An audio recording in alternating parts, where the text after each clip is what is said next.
مجاهد صاحب ستاسو وار دی دا راته وایي چې اختلافات په طالبانو کې جوړیږي او که پکشته دا د قنداري طالبانو او نورو طالبانو په اصطلاح هم راته تم شي، دا هم اتمن منی او کنه مهرباني په اکیډمیک لحاظ باندې اختلاف د نظر تفاوت یو لبل سره دا یو انساني ټولنه کې یو اصل ده. د ورونو ترمنځ نظر متفاوت وي، د زوی پلار ترمنځ متفاوت وي او د ټولنې د هر فرد وګړي یو نظر وي د بل نظر. دینه امارت هم مستثنا ده او د خیر د پاره وي، د څنګه لپاره لکه د فقهای کرام کوم اختلافات راغلي دي هغه د یسر یو لوی باب اخلاص کړي امت ته د عمل او د اسانۍ او د سہولت او په دې کې نبی اسلام خپل ویل دي چې اختلاف د ماده امت هغه رحمت. نو دا هغه جلا موضوع ده او دا باید وی دا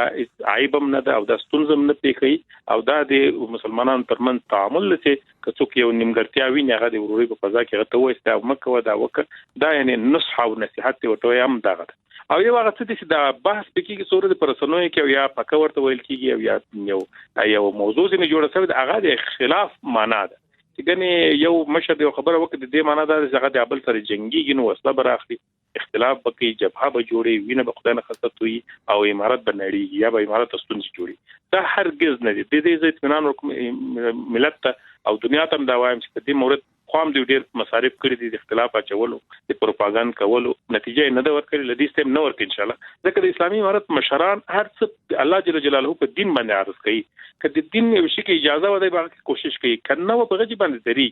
اوس دلته کله مشرانو تصمیم د رهبری تصمیم په یو شي کې یو څه وی مشورې او نظریات مخالف راسي متفاوت راسي ورسته پریکړه مشرتابت څه کوي هغه د اطاعت په شکل باندې ټول دغه اطاعت لري تر وخت پورې چې هغه مشروع او جائز کار